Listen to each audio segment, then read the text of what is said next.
Hey guys, my name is Scomicmaker and welcome back to another episode of Free Draw Friday. This week I wanted to show you guys a pretty interesting process of art that I did, similar to some stuff that I did when I was in college. Now, I haven't made my college video for the art that I did in college yet, but I will sometime in the near future. But there's a process that I did when I was in college called monoprinting. So for this video, first I'm starting off here with a sketch, and this week I decided to draw Sailor Moon because I absolutely love her and she's just pretty and flowy, and I don't know, she's just super fun to draw. And as you guys have seen, I've drawn her a lot when I was a kid. So for monoprinting, typically what ends up happening is you get a piece of glass or plexiglass. Some people even use like plastic bags and stuff, and they'll put paint or ink or water on it. And it's not the case for every type of monoprint, but then you'll take anything from paper. You could use watercolor paper, you can use fabric, and then you put it on the paint or ink, and then you pull a print. And so it's a single print. Every time you do one, it's going to be slightly different. So it's called a monoprint because there's no two that are similar, which is different from regular printmaking.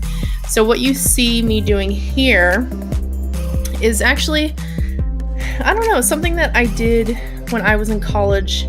When I first learned what monoprinting was, I decided that it would be interesting to have my line art show, but in a different way. I really wanted the colors to be my line art. So what I'm doing for this picture of Sailor Moon is I'm actually using an X-Acto blade. Please be very careful if you do something like this, especially for my younger viewers. I would not recommend that you do this, especially without parent supervision, because it can be dangerous.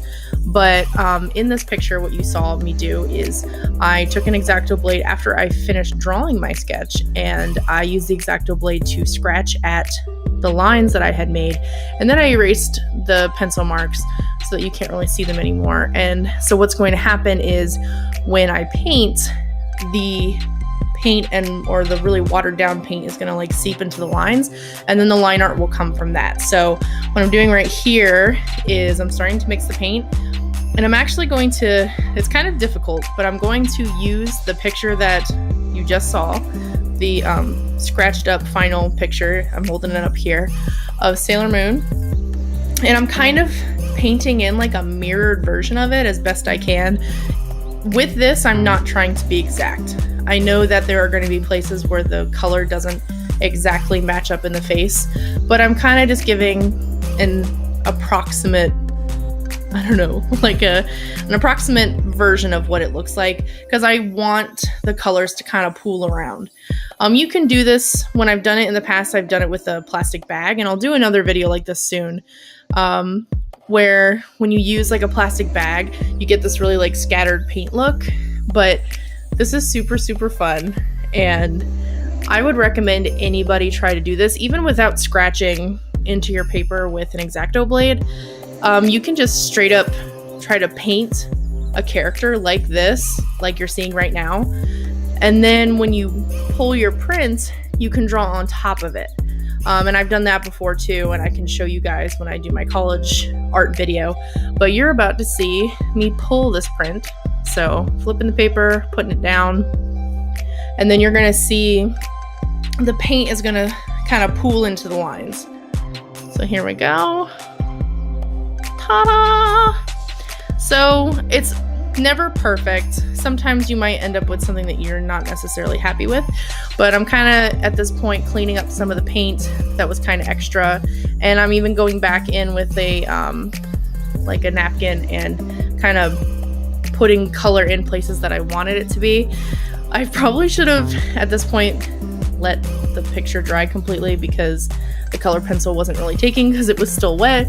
But as you guys know, as I've mentioned in another video, is that I can get really impatient when I'm working and I just want to like go and finish it. And you don't have to draw on top of it if you're happy with the way your picture looks when you're done. You can just leave it. But for me, I like to go back in and kind of define some areas. There were some areas that didn't get any color or yellow for her hair at all, and I wanted to make sure that at least you could see that her skin was separate from her hair, and the background was separate from her hair or skin in some places, but others it wasn't that important. So here I'm just adding a couple more places where I wanted some more blue, going back in and adding white. So that's kind of like the beauty of mono printing, is you kind of get like a base, and then you can choose whether or not you want to add more to it, or tweak some things, or draw on top of it. And that's kind of what's fun about mixed media, is that you can keep playing with it and changing things how you want them to look. Then I went back in with the gel pen, and then I decided that that wasn't working for the moon on her forehead, so I went back in with some paint, trying to fill in some more areas. This was super fun. I really loved working on this. In fact, now I like want to go back and do all the Sailor Scouts, but then that would be a video that would take forever. So maybe I'll do some separate videos, since this video ended up actually kind of being shorter. But so this is pretty much it. I think I'd go back in and add some more shading with a colored pencil. Yep, there we go. And then I think after the video, I kind of shaded a little bit more with that pencil on like her hair and stuff. But I had such a good, I really loved working on this. This was so fun. I haven't done something like this in years, and it just felt good. And I would recommend trying it out. Maybe not so much with the X-Acto blade, but yeah. If you like this video, make sure that you leave a comment, and thanks so much for stopping by, and I hope that we can draw together again soon. Bye, guys.